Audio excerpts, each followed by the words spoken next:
Hello there. We are here with Vince Barsolo, CEO of Televerde, and we're going to dig into what you do, Vince, and how you do it. But first of all, I want to thank you for being a great example of a social capital company and dedicated to the idea that taking care of people is what leads to success in business.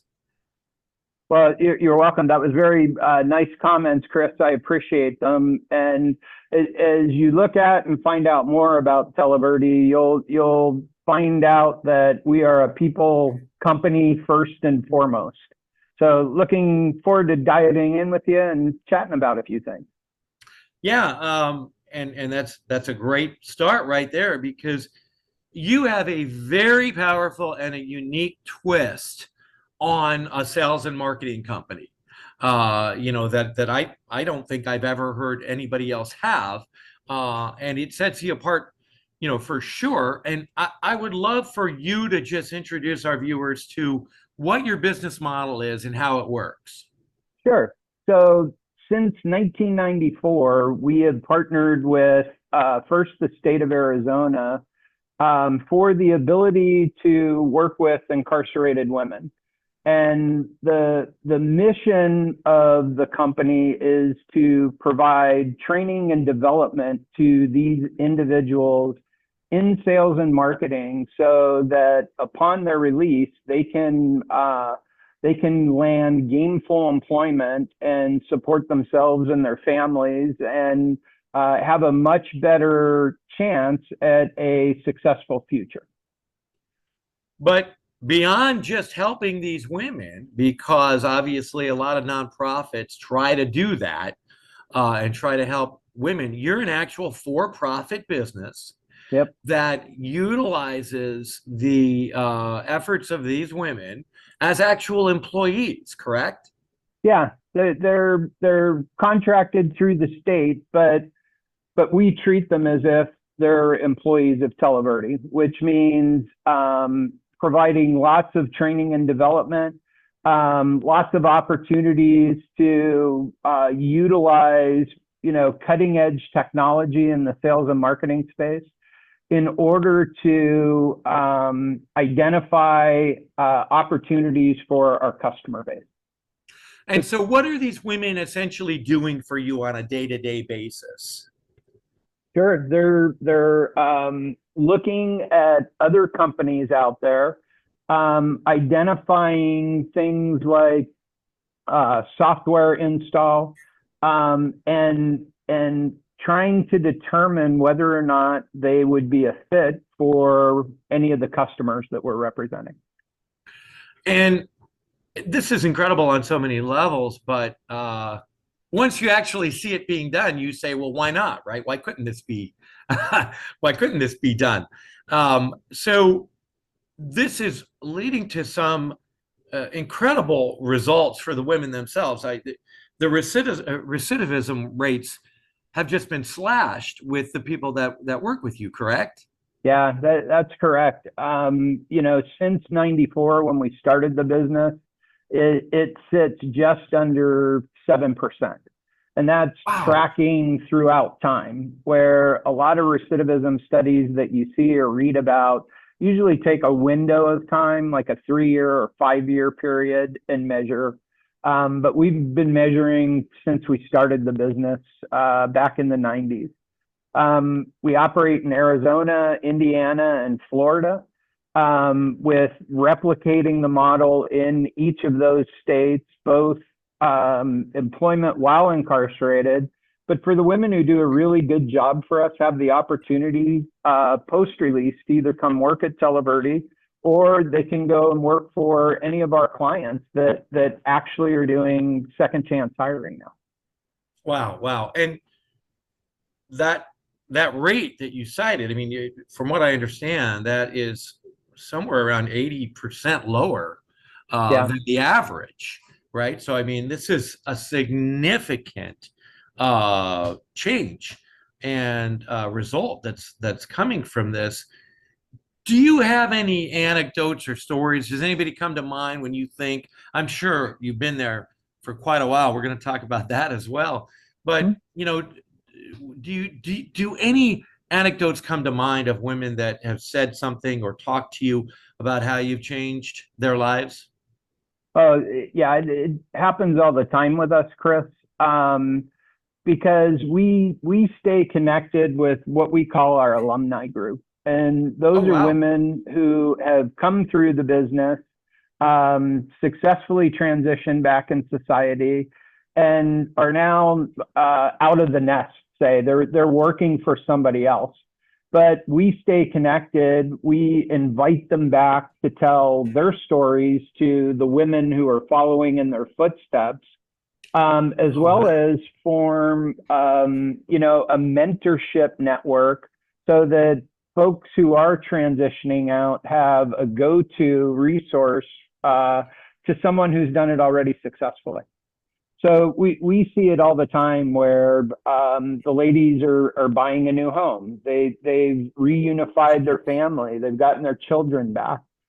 They've gotten a college education. They're the principal breadwinners for their families, so that they don't have to depend on somebody else, and can establish that independent footprint.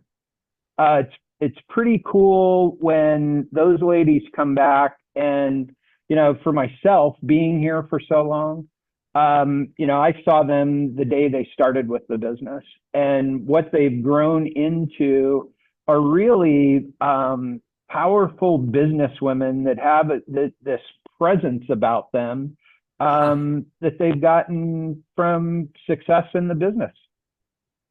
That's gotta just feel incredible for you, as the leader of that company, right? Just to go to work every day knowing and getting those stories. I mean, that's got to be amazing. Yeah, it's definitely the main driver of why I've been here so long. And if you look across like our leadership group, we've got some very long tenured people who kind of fall in the same boat. That my personal story, I came to Televerde as a 1 year engagement. That my wife and I were living in the Bay Area, and we bought a house down in Phoenix. And I met Jim Hooker, who was the CEO at the time, and decided I would try it for a year. And if it didn't work out, that would allow us to move down here. And, my wife could find employment. And if it didn't work out here, I could go do something else. Then I said 1 more year for the first five. And then after that fifth year, I started seeing the ladies on the outside, and, family reunification, getting educations, buying a home, the stuff I talked with you about a little bit earlier. Really, really good stuff. And, my kind of personal philosophy was I could go work anywhere, but where am I going to work that has this kind of impact to other human beings? And yeah, Yeah. makes those tough times a little easier to get through, or maybe makes me a little more stubborn to get through them, so that the business is thriving. And you're saying that as a very accomplished business leader. We talk about one of the greatest assets of these social capital companies is, they're not nonprofits. These companies that Yep. we feature, like yours, these are companies that, have a business model that works very well by focusing on helping people. And so, I mean, your company, case in point, is achieving extraordinary business success doing this, correct? Yeah, very, very correct. And it's all in um, preparing the women to represent our customer base. We have wonderful clients that really buy into what Televerde does, and the byproduct of our effort, which is these women successfully transitioning back in society. But the only reason they're buying from us is because we're good at what we do. And in order to be good at what we do, we have to invest in the people in the business. We're part of the service industry, and under the covers, our company is people and technology. And in order for us to represent those brands correctly in the marketplace, we provide lots of training and development to those individuals that are working on their behalf. Well, the company is succeeding in incredible ways in an extremely healthy annual revenue. And from a business perspective, what are you most proud of in addition to the people you help? What are you most proud of in the way that the business is run? Yeah, I like the fact that we can compete and go toe to toe with our competitors as well as internal teams that these companies are trying to spin up on their own. And the ladies who work for us are kind of overlooked as a viable work source. And I got to tell you that I'll take our team against anybody. That these ladies work hard. They want to learn things. They're intellectually curious, and the win for them is not making President's Club, but the win for them is changing their lives. So there's lots of motivation there, because the majority of them, they do want their lives to change and want it to become better than it was pre-incarceration. So you've been there a long time, Long time. and before being the CEO, you were involved with partnerships and a lot of other business sectors.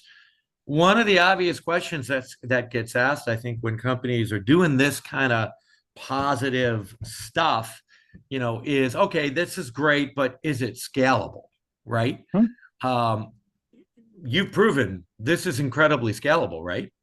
Yeah, we're operating now in 3 states, but we've got 2 international locations that the model is different, but the practice is similar in terms of the training and the development that we're focusing on the individuals that work in the business. And the reason for the internationals is because we've expanded into different regions in language. So if we're doing a marketing program for someone in Germany, we have the ability to employ native German speakers on their behalf. And so the principles with the model, even though it does well and has the byproduct of giving the women the opportunity to change their lives, the training, the processing, our coaching techniques are applicable anywhere. And they do center around the individuals working in the business.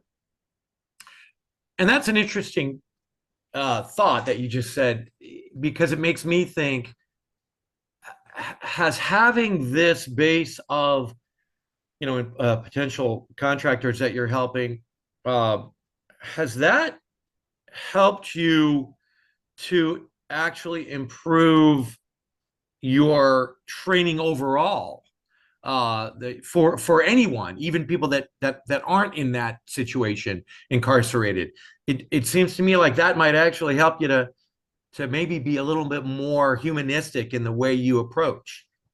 Well, it is all about identifying how the individual folks in the business learn things, and making the training relevant, challenging, applicable to them, so that there's an interest and a motivation that we're trying to spark inside them to, okay, I learned this, now teach me the next thing.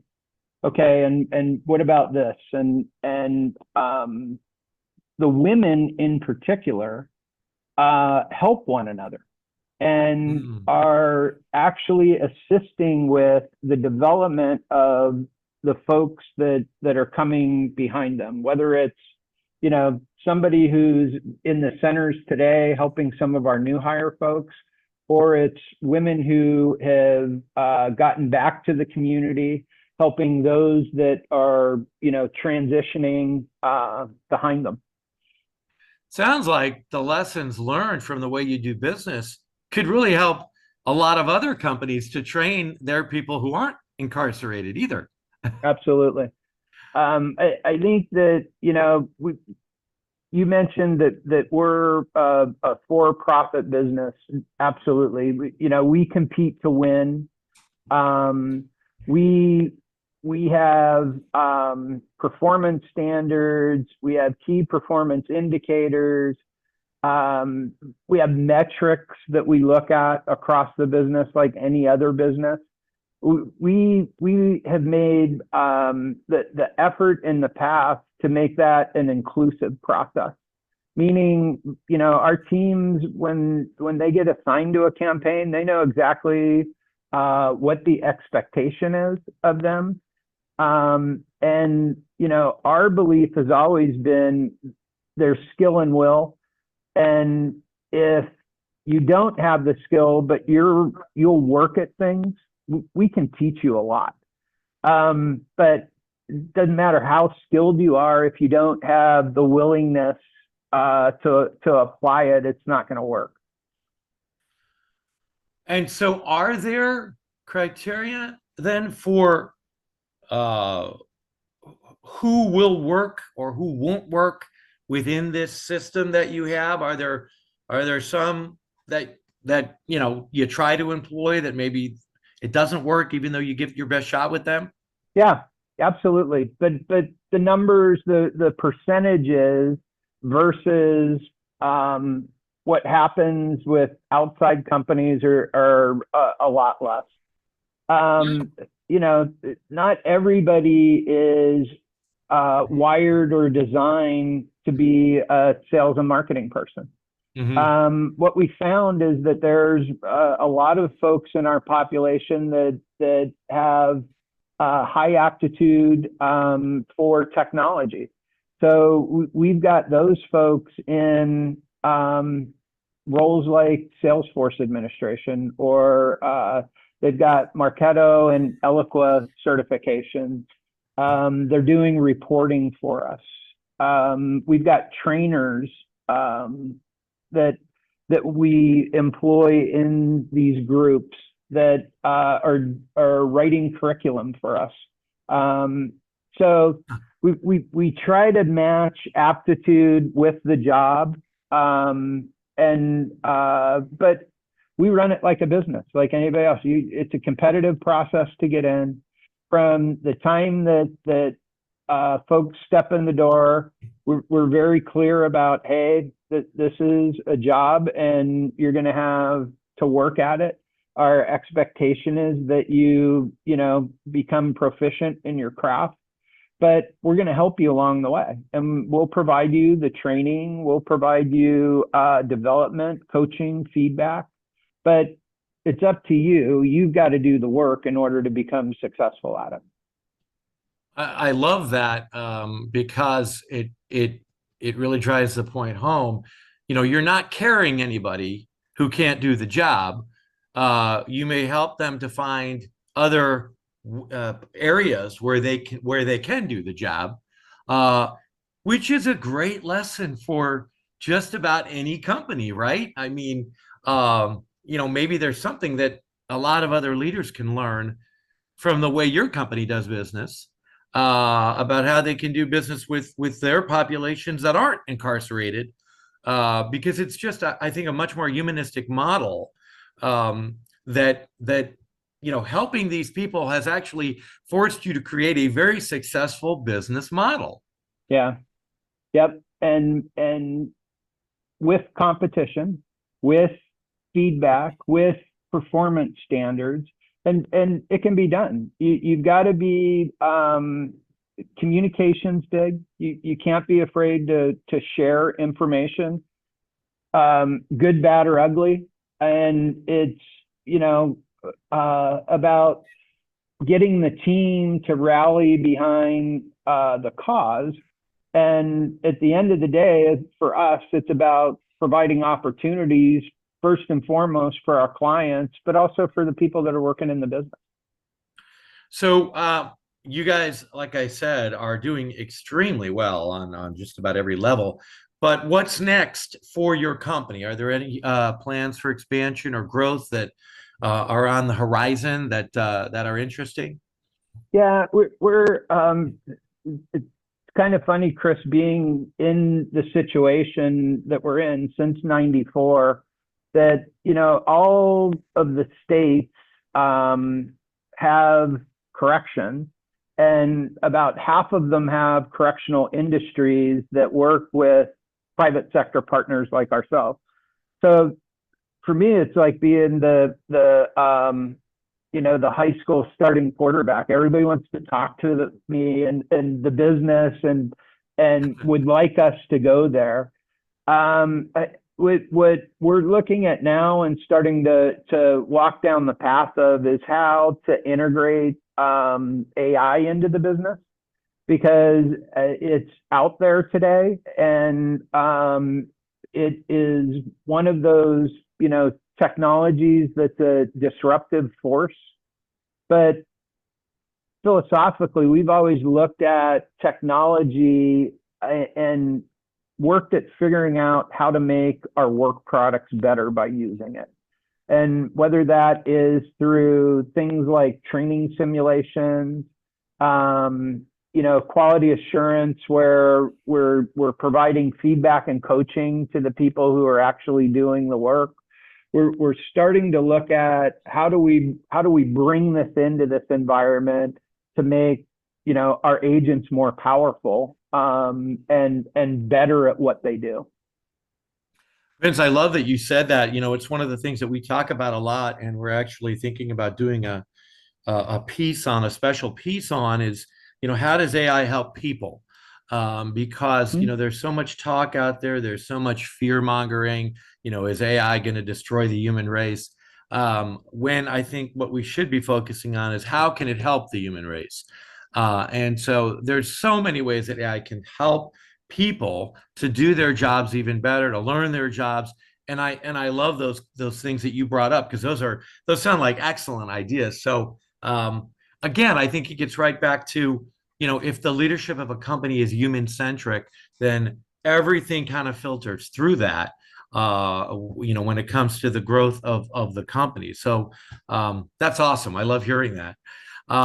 So, finally, I mean, I could talk to you for an hour and a half, honestly, about everything that you guys are doing. But I would love to just, kind of wrap up by asking you, you've been doing this for 20 years. I think you've proven to yourself, you've proven to a lot of other people that, having a human-centric company works. It works as a business and helps that business to succeed.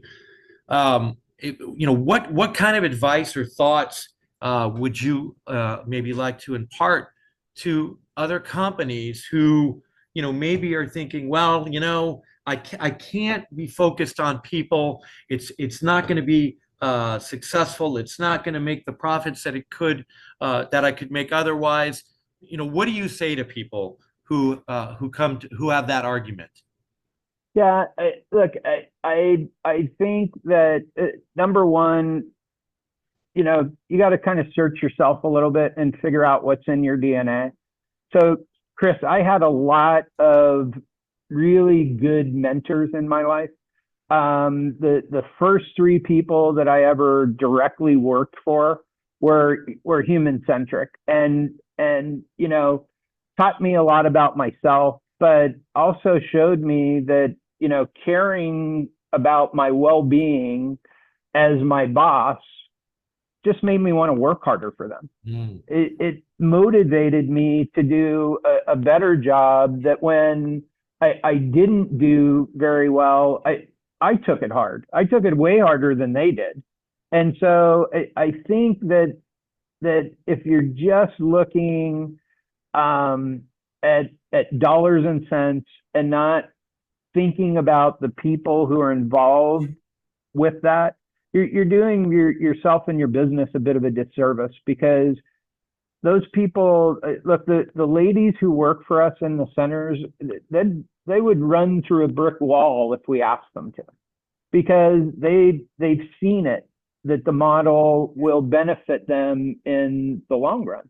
And that's why when I talked to you a little bit about competition, that's why I'd put our team against anybody, because they will go the extra mile to be successful, and they will work very hard to determine what success looks like on behalf of that particular account.